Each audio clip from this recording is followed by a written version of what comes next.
Father Joe Scott, and I'm the oldest of three. I have a younger sister and a younger brother. My father was Catholic, Boston Irish Catholic family. My mother was the daughter of two Latvian immigrants. We were always Catholic, although we lived all over the country. We left Boston a long time ago, but it eventually ended up in Los Angeles area. Went to Catholic high school in Los Angeles.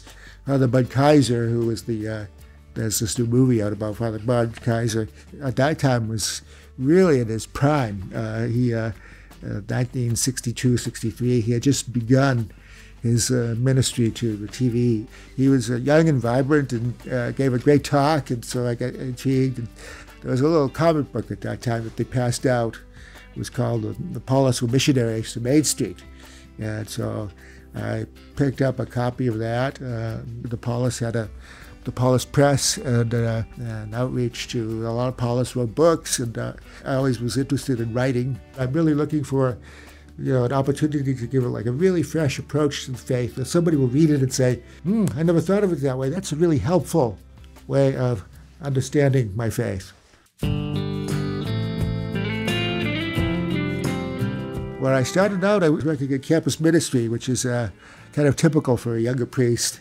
After I was ordained, I was an associate pastor at St. Mark's University Parish in Santa Barbara, and then I was an associate at the University of Texas, Austin, Texas, Newman Center, campus ministry. Then I spent 3 years working with our novitiate program, which was like the first year of guys coming into the community. And during those years, I also worked at Paulist Press as an editor. Then I went back to Ohio State as the director for 8 years. Went to Old St. Mary's in Chicago as pastor for 2 years. After that, I went to St. Philip Neri Parish in Portland, Oregon. So I was back doing parish work.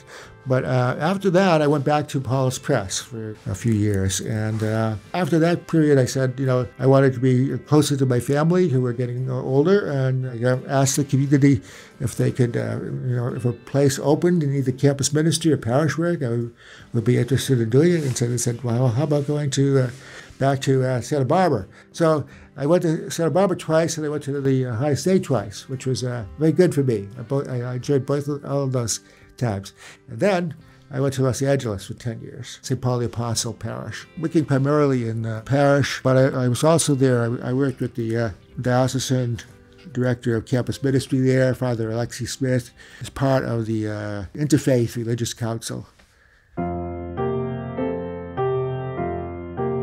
People come to us because they hear from friends or they hear from wherever that if you go to the Paulist Father, you get somebody who will listen to you, who will be friendly, who will treat you with respect, and will help you to deal with your problem, your concern. A lot of our places, of course, are located in cities like this one or New York City, where you really meet a lot of people. Today, with the world as it is, every day we're meeting people from every race, creed, and culture, and that's a wonderful thing.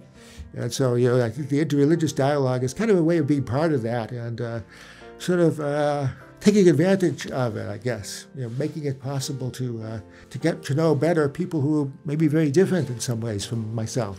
It's an opportunity to visit with people who, we may never see again, but they've had an opportunity to hear a good homily, have a friendly and welcoming experience of the church.